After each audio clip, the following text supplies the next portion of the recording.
Alhamdulillahirabbil alamin. Alhamdulillahilladzi anzala as-sakinata fi qulubil mu'minin liyazdadu imanan ma'a imanihim. Asyhadu an la ilaha illallah wahdahu la syarikalah wa asyhadu anna Muhammadan abduhu wa rasuluhu la nabiyya ba'dah. Allahumma salli wa sallim wa barik ala Sayyidina Muhammad wa ala alihi wa sahbihi wa man tabi'ahu ila yaumil qiyamah. Radina billahi rabba wa bi Muhammadin nabiyya wa bil islami dina. Rabbi syrah li sadri wa yassir li amri wa hlul 'uqdatan min lisani yafqahu qawli. Sehat teman-teman semuanya?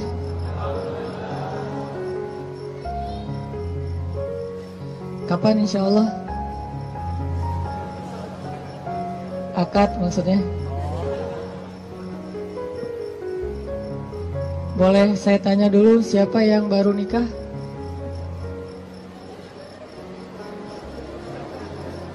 Siapa yang baru mau nikah? Baru mau. Wah, banyak di belakang ternyata. Di depan gak ada yang mau. Siapa yang udah lama pengen nikah?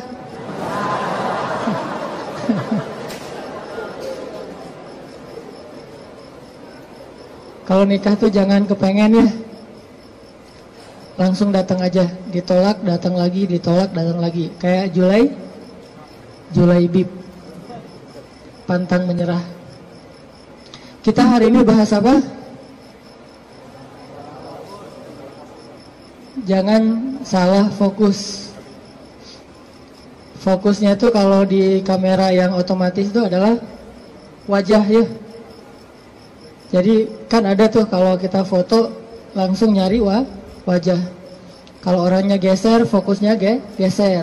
Jadi dia nggak pernah gagal. Nggak mungkin dia fokus ke wajah, tiba-tiba ngambil sepatu gitu. Sepatunya pink misalnya. Gak mungkin kan? Artinya hari ini kita bahas tentang fokus dalam mencari cinta. Fokus dalam mencari cinta. Salah fokus dalam mencari cinta itu mungkin maksudnya adalah kalau kita mencari cinta itu mungkin buat mencari kesenangan dunia saja. Coba kita belajar mencari cinta itu untuk ngedapatin akhirat. Menurut saya itu lebih true love, lebih endless love. Kenapa? Karena cinta yang paling endless itu adalah cinta yang dibawa sampai ke akhirat. Jadi cinta di dunia dan di akhirat. Tapi sebelum kita menemukan cinta-cinta apapun dalam hidup kita, coba kita belajar ngedapetin cinta Allah Subhanahu wa ta'ala. Karena Allah lah yang pemilik segala cinta. Kalau Allah udah cinta kepada hambanya, maka Allah Subhanahu wa ta'ala akan menitipkan rasa cinta di dalam hati semua hambanya untuk orang yang dia cintai. Kalau Allah cinta sama kita, Allah akan titipkan rasa cinta kepada semua makhluk agar mencintai kita. Tapi kalau Allah nggak cinta kepada seseorang, Allah cabut rasa cinta dari semua makhluk, sehingga nggak ada yang mencintai kita kecuali karena hawa nafsu. Jadi kalau kita pengen ngedapetin cinta sejati, cintailah dulu dan raih pula cinta pemilik hati, yaitu Allah Subhanahu wa ta'ala. Jadi hari ini kita akan coba bahas tentang jangan salah fokus dalam mencari cinta.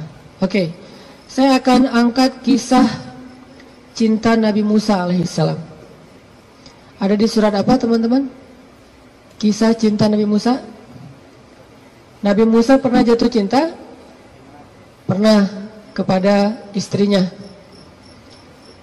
Tahu nggak cerita Nabi Musa ketika pertama ketemu sama pasangannya, sama istrinya? Pernah baca kisah itu? Coba buka surat Al-Qasas, surat 28. Itu kisah cinta Nabi Musa alaihissalam. Surat Al-Qasas, surat Al-Qasas, surat 28 ayat 22. Coba buka aplikasi Al-Qur'annya. Surat Al-Qasas, surat 28 ayat 22. Saya akan baca dari ayat 22 sampai ayat 28.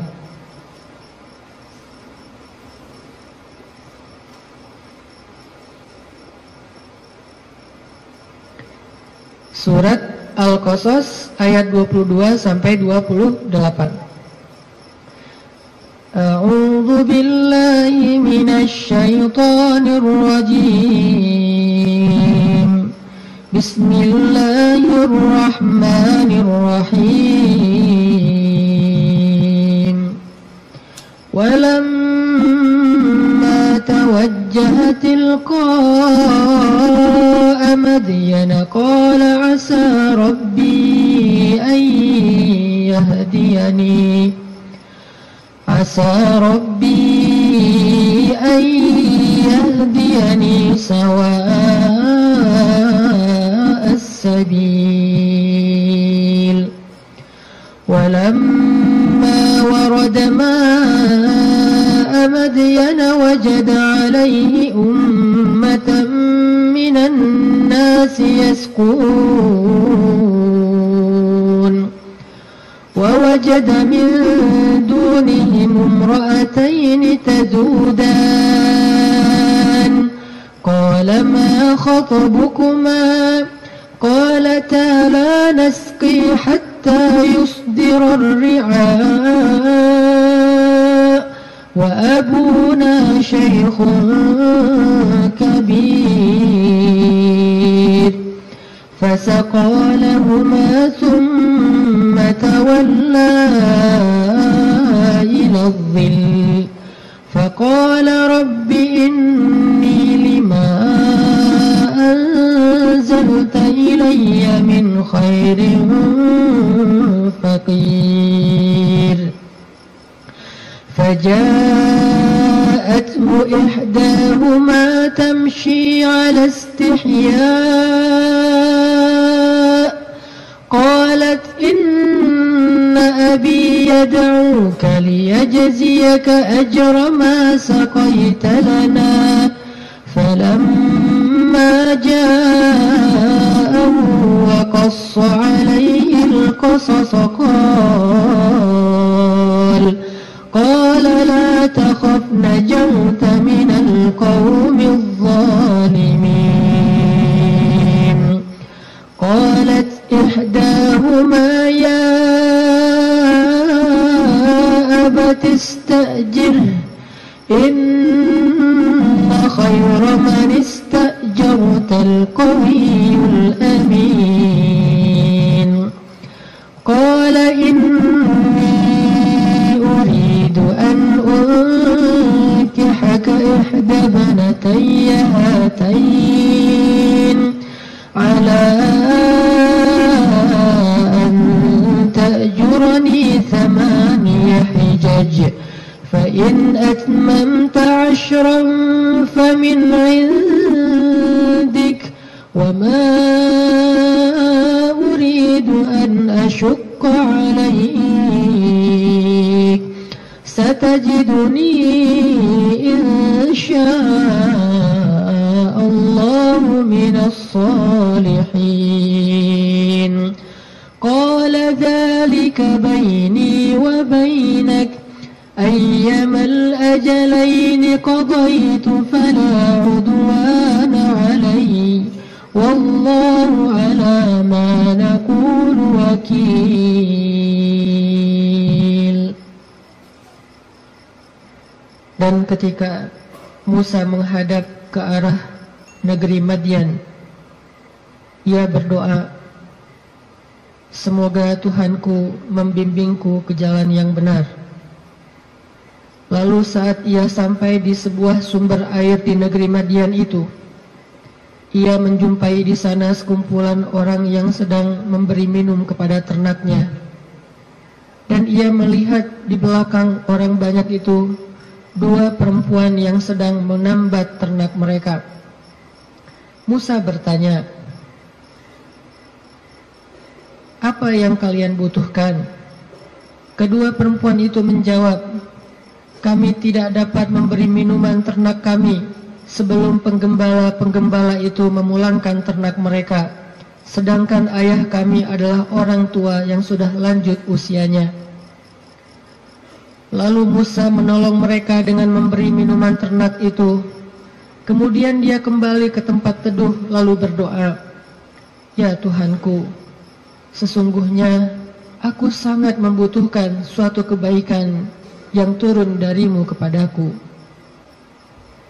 Tidak lama kemudian datanglah kepada Musa salah seorang dari dua perempuan tadi, berjalan dalam keadaan malu-malu. Ia berkata, sesungguhnya ayahku memanggil engkau agar ia memberikan hadiah terhadap kebaikanmu dengan memberi minuman ternak kami tadi. Maka tatkala Musa bertemu dengan ayah perempuan itu dan menceritakan kepadanya cerita tentang dirinya, laki-laki itu berkata, janganlah kamu khawatir, kamu telah selamat dari orang-orang yang zalim itu atau Fir'aun. Lalu salah seorang dari kedua perempuan itu berkata, wahai ayahku, ambillah ia sebagai pekerja kepada kita. Sesungguhnya orang yang paling baik yang engkau ambil sebagai pekerja adalah orang yang kuat lagi dapat dipercaya. Berkatalah laki-laki itu, sesungguhnya aku ingin menikahkan kamu dengan salah seorang dari putriku, dengan dasar bahwa kamu bekerja kepadaku selama 8 tahun. Dan jika kamu cukupkan 10 tahun, maka itu adalah satu kebaikan darimu. Maka aku tidak hendak memberati kamu, dan kamu insya Allah akan mendapatiku termasuk orang-orang yang baik. Musa berkata, baiklah, itulah perjanjian antara aku dengan engkau. Yang mana saja dari kedua waktu yang ditentukan itu aku sempurnakan, maka tidak ada tuntutan tambahan atas diriku lagi, dan Allah adalah saksi atas apa yang kita ucapkan. Shadaqallahul azim. Teman-teman yang dirahmati Allah Subhanahu wa taala, itulah kisah, salah satu penggalan kisah dari kisah Nabi Musa yang sangat panjang di dalam Al-Quran. Nanti kita bisa melihat bagaimana Nabi Musa tetap fokus kepada cita-citanya, tetap fokus kepada keinginannya, tetap fokus kepada himmah, azam, apa yang selama ini dicari oleh Nabi Musa alaihissalam. Walaupun adegan hidupnya berubah-ubah, karena manusia itu menjalani hidup dengan adegan yang kadang-kadang kita tidak menduga. Saya merasa bahwa hidup saya itu penuh dengan kejutan dari Allah. Saya orang Aceh asli, anak dari orang tua yang mungkin bukan orang kaya, tapi tiba-tiba Allah mentakdirkan saya kuliah di Mesir. Lalu pulang dari Mesir saya tinggal di Bandung. Sampai hari ini banyak adegan dalam hidup kita itu, banyak hal yang kita nggak pernah menduga. Adegan hidup bisa berubah, tetapi azam harus tetap ada di dalam diri kita, di dalam hati kita. Sehingga adegan-adegan yang kita alami, apakah itu adegan sekolah, belajar, adegan menikah, adegan bekerja, adegan berteman, semua adegan dalam hidup kita itu harusnya menjadi sebuah potensi, kekuatan, dan penyemangat buat kita mendapatkan apa yang sudah terazam dalam hati kita. Gak boleh cita-cita kita itu berubah gara-gara adegan berubah. Gak boleh harapan kita itu berubah gara-gara situasi berubah. Harusnya harapan kita itu kepada Allah Subhanahu wa Ta'ala tidak berubah sama sekali, walaupun hidup kita terus dinamis, berubah-ubah sesuai dengan kondisi, tetapi harapannya tetap sama. Kayak ibarat tadi orang pengen nikah, udah aja fokus nikah. Kalau dia bekerja, niatnya bekerja supaya bisa mempersiapkan mahar yang layak buat calon kekasih. Apa mahar yang layak? Minimal mah 1 miliar, 1 villa, ya, mobil Alphard. Setuju yang di belakang?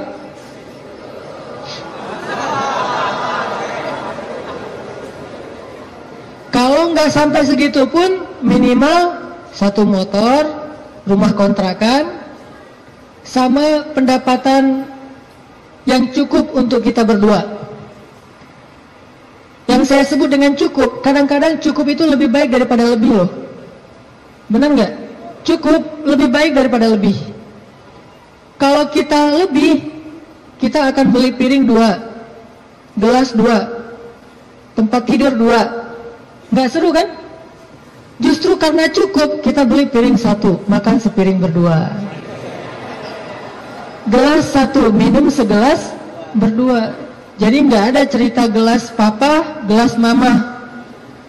Yang ada adalah gelas kita. Kan suka ada tuh di rumah-rumah gelas papa, gelas mama kan ya. Beli di supermarket, ditulis jelas itu. Ini punya siapa, ini punya siapa, udah di tag masing-masing. Kalau mama salah ngambil gelas, gelas papa dipakai sama mama, nanti diminta tukar. Mah, itu gelasnya papa. Oh iya, maaf pak, salah, balik. Akhirnya mamanya minum kopi, papanya minum teh misalnya. Kebalik kan? Harusnya gelas itu 1 berdua.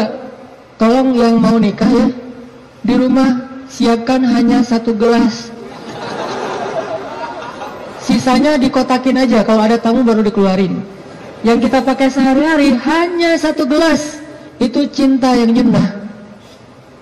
Karena Nabi minum hanya dari gelas yang bekas diminum oleh Aisyah.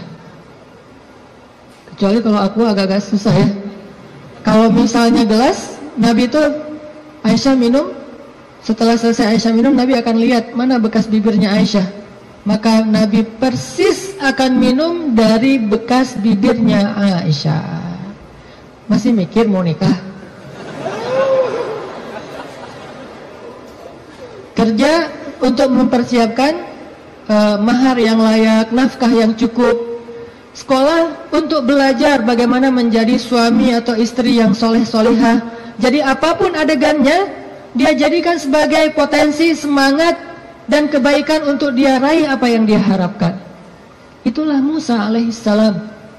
Dia punya sebuah azam, dia punya sebuah cita-cita, ingin membebaskan Bani Israel dari perbudakannya Fir'aun, ingin melakukan revolusi di negeri Mesir, ingin mengajarkan kepada Bani Israel la ilaha illallah, ingin mengajarkan kepada Bani Israel agama Yahudi.